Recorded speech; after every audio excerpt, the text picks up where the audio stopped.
இயேசுவில் பிரியமான சகோதர சகோதரிகளே, ஆண்டின் பொதுக்காலம் 16வது ஞாயிறு திருவழிபாட்டை நாம் இன்று சிறப்பிக்கின்றோம். இன்றைய இறைவார்த்தை வழிபாடு நமக்கு கொடுக்கக்கூடிய அற்புதமான செய்தி, இந்த உலகில் ஏன் அநியாயம் இருக்குது, தீமை ஏன் இருக்குது, நல்லவனாக இருக்குன்னா கஷ்டப்படுறேன், ஆனால் எல்லா அட்டூழியம் பண்ணுறவங்க நல்லா இருக்கிறாங்க. இது மனிதர்கள் நம் மத்தியில் நம் எண்ணத்தில் எழக்கூடிய ஒரு மிகப்பெரிய ஒரு கேள்வி. நான் இப்படி நல்லவனாக இருக்கிறேன், பக்தியாக இருக்கின்றேன், ஆன்மீக காரியங்களில் ஈடுபடுகின்றேன், மரியன் சேனையில் இருக்கிறேன், பங்கு பெறவையில் இருக்கிறேன், அன்பியத்தில் இருக்கிறேன், 1000 மணி ஜெபமாலை ஜெபிக்கின்றேன், முழு இரவு ஜெப வழிபாட்டில் பங்கெடுக்கின்றேன், எல்லா ஆன்மீக காரியங்களிலும் நான் பங்கெடுக்கின்றேன், கடவுளை தேடாத நாட்கள் இல்லை, நேரம் இல்லை, நிமிடங்கள் இல்லை. ஆனால் எனக்கு எல்லா சோதனையும் வருது, எனக்கு எல்லா கஷ்டமும் வருது, ஆனால் எல்லா அக்கிரமும் செய்கிறவங்க நல்லா இருக்கிறாங்க. இது கடவுளுக்கு கண்ணு இல்லையா, கடவுள் பார்ப்பது இல்லையா என்ற ஒரு கேள்வி நமக்கு எழலாம். பிரியமான சகோதர சகோதரி, எனவே இந்த கேள்விகளுக்கெல்லாம் பதிலாக அமைவதுதான் இன்றைய இறை வார்த்தை வழிபாடு. ஏன் கடவுள் தீமையை அனுமதிக்கின்றார்? ஏன் கடவுள் அநீதியானவர்களை நன்றாக வாழ வைத்து கொண்டிருக்கின்றார்? ஏன் அவர்கள் மென்மேலும் வளர்ச்சி அடைந்து கொண்டே செல்கின்றார்கள்? அவர்களுக்கு பணபலமும் அரசியல் பலமும் ஆள்பலமும் அதிகரித்து கொண்டே இருக்கிறது. ஏன் கடவுள் இவற்றையெல்லாம் இந்த உலகில் அனுமதிக்கின்றார் என்ற ஒரு கேள்வி நமக்கு எழலாம். பிரியமான சகோதர சகோதரிகளே, இந்த நமது லூர்து அன்னை பள்ளிக்கு வருவதற்கு முன்பாக காலாப்பட்டி கோல்பிங் பள்ளியில் முதல்வராக 6 ஆண்டுகள் பணியாற்றிய போது ஒவ்வொரு ஆண்டும் அந்த கிறிஸ்மஸ் கொண்டாட்டம், அந்த நேரத்தில் நமது மத்திய சிறைச்சாலை, காலாப்பட்டில் இருக்கக்கூடிய மத்திய சிறைச்சாலைக்கு அங்கு சென்று அந்த கிறிஸ்மஸ் கொண்டாட்டங்களை கைதிகளுக்கு பிள்ளைகளை வைத்து கொண்டு நடத்துவது வழக்கம். அரசிடமிருந்து நாம் அதற்கான அனுமதியை பெற்றுக்கொண்டு சிறைச்சாலைக்கு சென்று அவர்களுக்கு கலை நிகழ்ச்சிகளை கொடுப்பது, அவர்களுக்கு சிற்றுண்டியை வழங்குவது, இன்னும் அவர்களோடு கலந்துரையாடுவது, இப்படி நடனம் நாடகம் என்று சொல்லி அவர்களுக்கு ஒரு என்டர்டெயின்மெண்ட், அந்த கிறிஸ்மஸ் சமயத்தில் நமது மகிழ்ச்சியை அந்த சிறை கைதிகளோடு பகிர்ந்து கொள்ளக்கூடிய வாய்ப்புகள் கிடைத்தது. எனவே அங்கு நாம் பார்க்கின்ற பொழுது ஏறக்குறைய 20 வயதிலிருந்து தான் அதிகமான 20 வயதிலிருந்து 30 வயது வரை உள்ளவர்கள்தான் அதிகமான சிறை கைதிகளாக இருக்கின்றார்கள். சமூக விரோத செயல்களில் ஈடுபட்டவர்கள், கொலை, கொள்ளை, இன்னும் திருட்டு, சண்டை சச்சரவுகள், அடிதடி என்று அவர்கள் சமூக விரோத செயல்களில் ஈடுபட்டதால் அவர்கள் அந்த சிறைச்சாலையில் கைதிகளாக இருப்பதை நாம் பார்க்கணும். அவர்கள் சொல்லக்கூடிய ஒரு வார்த்தை, அவர்கள் அங்கு சென்ற அந்த சிறைச்சாலையில் இருக்கின்ற பொழுதுதான் வெளியில் செல்ல வேண்டும், தன் குடும்பத்தோடு வாழ வேண்டும், தம் மனைவி மக்களோடு வாழ வேண்டும், உலகத்தை பார்க்க வேண்டும், தம் குடும்பத்தோடு வாழ வேண்டும் என்ற அந்த ஆசை அங்கு சென்றவுடன் தான் அவர்களுக்கு வருகின்றது. ஏன் அவர்கள் இந்த தவறுகளை எல்லாம் செய்தார்கள் என்று நாம் அவர்களை கேட்கும்போது, ஒரு நிமிஷம் நாம் பொறுமையாக இருந்திருந்தால் இந்த தவறு நான் செஞ்சிருக்க மாட்டேன். பொறுமை, ஒரே ஒரு நிமிடம் என்னுடைய வாழ்க்கையில் நான் பொறுமையாக இருந்திருந்தால் இந்த கொலையை நான் செய்திருக்க மாட்டேன். ஒரு நிமிஷம் நான் பொறுமையாக இருந்திருந்தால் கண்டிப்பாக இந்த அடிதடி நடந்திருக்காது. எனவே அந்த பொறுமை என்ற அந்த வார்த்தை அவர்கள் கடைபிடிக்காததால் சிறைச்சாலைக்கு செல்லக்கூடிய ஒரு சூழ்நிலை, சிறைச்சாலையில் அவர்கள் வாழக்கூடிய ஒரு சூழ்நிலை, அங்கு சென்றவுடன் தான் அவர்கள் வாழ வேண்டும் என்று நினைக்கின்றார்கள். ஆனால் சட்டம் அதற்கு அனுமதி கொடுப்பதே கிடையாது. சுதந்திரத்தை கொடுத்தபோது அவர்கள் தவறாக பயன்படுத்தினார்கள். பொறுமை இழந்து அவர்கள் அந்த சட்டவிரோத செயல்களில் ஈடுபட்டதால் அவர்கள் அந்த சிறைச்சாலைக்கு செல்ல வேண்டிய நிலை. ஆனால் அவர்கள் வாழ வேண்டும் என்று நினைக்கின்ற பொழுது சட்டம் அதற்கு அனுமதி இல்லை. பிரியமான சகோதர சகோதரி, இந்த பொறுமை என்ற அந்த வார்த்தை என்பது நமது வாழ்க்கைக்கு மிக மிக முக்கியமான ஒன்று. அது குருக்களாக இருந்தாலும் சரி, அருள் சகோதரிகளாக இருந்தாலும் சரி, குடும்பத்தில் வாழக்கூடிய உங்களுக்கு மிக மிக முக்கியமான ஒன்று அந்த பொறுமை, நிதானம்.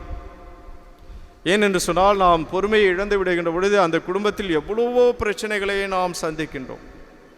எவ்வளவோ குடும்பங்கள் சிதைந்து விடக்கூடிய சூழ்நிலையை நாம் பார்க்கின்றோம். ஒரு நிமிடம் நாம் அந்த பொறுமையை இழக்கின்ற பொழுது ஒட்டுமொத்த குடும்பமும் சீரழியக்கூடிய, அங்கு நிலைகுலைந்து செல்லக்கூடிய சூழ்நிலையை நாம் பார்க்கின்றோம். பிரியமான சகோதர சகோதரிகளே, எனவே அந்த பொறுமையோடு நாம் எவ்வாறு செயல்பட வேண்டும் என்பதைத்தான் இன்றைய இறை வார்த்தை வழிபாடு, கடவுள் எவ்வாறு பொறுமையோடு இருக்கின்றார். மனிதர்கள் நமக்காக, இந்த உலகத்தில் வாழக்கூடியவர்கள் நாம், நமக்காக அவர் பொறுமையோடு இருக்கின்றார் என்பதைத்தான் இன்றைய இறை வார்த்தை நமக்கு சுட்டி காட்டுகின்றது. பிரியமான சகோதர சகோதரி, இன்றைய முதல் வாசகத்தில் நாம் மிக அழகாக வாசிக்கிட்டோம். சாலமோனின் ஞான நூலிலிருந்து எனவே பாலஸ்தீனத்தில் வாழ்ந்த அந்த இஸ்ராயல் மக்கள், அவர்கள் வெவ்வேறு பகுதிகளுக்கு சென்று பிழைப்புக்காக அவர்கள் செல்லக்கூடிய ஒரு சூழ்நிலை. எனவே மற்ற மக்களோடு அவர்கள் பழகினார்கள், அவர்கள் வாழக்கூடிய ஒரு சூழ்நிலை. எனவே அங்கு அக்கிரமங்களை பார்க்கின்றார்கள், அநீதியை பார்க்கின்றார்கள், பாவத்தை பார்க்கின்றார்கள், தவற்றை பார்க்கின்றார்கள். எனவே இவற்றையெல்லாம் பார்க்கின்ற பொழுது அவர்களுக்கு ஒரு சந்தேகம், யாவே கடவுள் உண்மையான கடவுளா? ஏன் இந்த தவறு செய்யக்கூடியவர்கள், அநியாயம் செய்யக்கூடியவர்கள், இவர்களை எல்லாம் ஏன் கடவுள் தண்டிப்பது கிடையாது, ஏன் விட்டு வைக்கின்றார் என்ற ஒரு எண்ணம் அந்த இஸ்ராயல் மக்கள், அந்த பாலஸ்தீனத்தை விட்டு வெளியே சென்று வாழ்ந்த மக்கள் அவர்கள் பார்க்கின்றார்கள். கண்கூடாக சமுதாயத்தில், உலகத்தில் அந்த மனிதர்கள் மத்தியில் அநியாயமும் அக்கிரமும் பாவமும் இருப்பதை பார்க்கின்ற பொழுது அவர்கள் இந்த ஒரு கேள்வி அவர்களுக்குள் எழுகின்றது, ஏன் கடவுள் இவற்றையெல்லாம் அனுமதிக்கின்றார் என்ற ஒரு கேள்வி எழுகின்ற பொழுதுதான் இன்றைய அந்த பதிலுரை பாடல், ஆண்டவரே நீர் நல்லவர், நீர் மன்னிப்பவர். கடவுளுடைய ஆற்றல் எது என்று சொன்னால், மன்னிப்பு தான் கடவுளுடைய சக்தி. மன்னிப்பு தான் நல்லதுதான் கடவுளுடைய ஆற்றல்.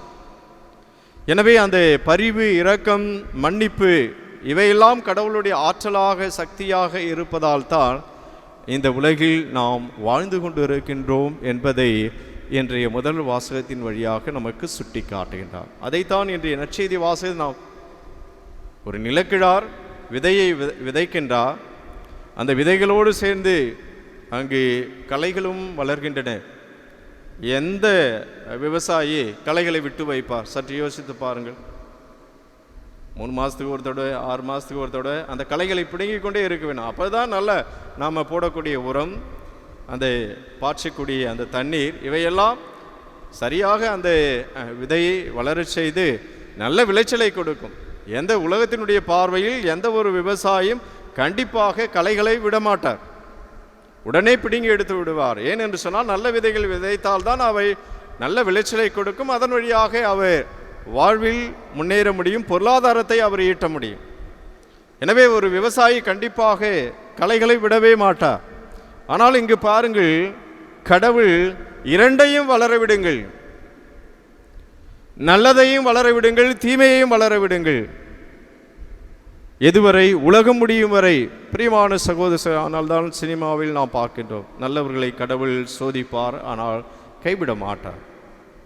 ஆனால் தீமையானவர்கள், அநீதியானவர்கள் ஆகவோகோ என்று வாழ்வதை நாம் பார்க்கின்றோம், ஆனால் கடவுள் அவர்களை கைவிட்டு விடுவார். அதைத்தான் இன்றைய நற்செய்தி வாசகத்திலும் நாம் பார்க்கின்றோம். அறுவடை நேரத்தில் நல்லவர்கள், நேர்மையாளர்கள் தன் தந்தையின் ஆட்சியில் கதிரவனைப் போல ஒளி வீசுவார்கள்.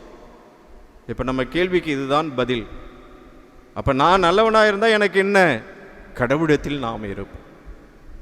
கதிரவனைப் போல நாம் கடவுளிடத்தில், விண்ணகத்தில் ஒளி வீசுவோம். உலகத்தினுடைய பார்வையில் நாம் பார்க்கின்ற பொழுது நான் கஷ்டப்படுகின்றேன், வேதனைப்படுகின்றேன், நான் நேர்மையானவனாக இருக்கின்றேன், நல்லவனாக இருக்கின்றேன், ஆனால் எனக்கு எல்லா சோதனையும் வருகின்றது, என் வாழ்க்கையில் எல்லா நெருக்கடிகளையும் நான் சந்திக்கின்றேன், நான் கஷ்டத்தை மட்டுமே அனுபவித்துக் கொண்டு இருக்கின்றேன். கண்டிப்பாக நீங்கள் தந்தையின் ஆட்சியில் கதிரவனைப் போல ஒளி வீசுவார்கள். அப்போ தீமை செய்கிறவங்க நல்லா வாழ்கிறாங்களே, அவங்களுக்கு என்ன? கலைகளை பறித்து தீக்கரையாக்குவார்களோ அவ்வாறே உலகம் விடிவுலையும் நடக்கும். மானிட மகன் தம் வானதூதரை அனுப்புவார். அவர்கள் அவருடைய ஆட்சிக்கு தடையாக உள்ள அனைவரையும் நெறிகெட்டோரையும் ஒன்று சேர்ப்பார்கள். தீமையானவர்கள், அநீதியானவர்கள், ஆகோகோ என்று வாழக்கூடியவர்கள், அவர்களை எல்லாம் தீச்சுளையில் தள்ளுவார். அங்கே அழுகையும் அங்கலாய்ப்பும் இருக்கும் என்று இன்றைய இறை வார்த்தையின் வழியாக கடவுள் நமக்கு சுட்டி காட்டுகின்றார். பிரியமான சகோதர சகோதரி, நாம் இங்கே சமுதாயத்தில் பார்க்கக்கூடிய இந்த தீமைகள், அநீதிகளை, இவற்றையெல்லாம்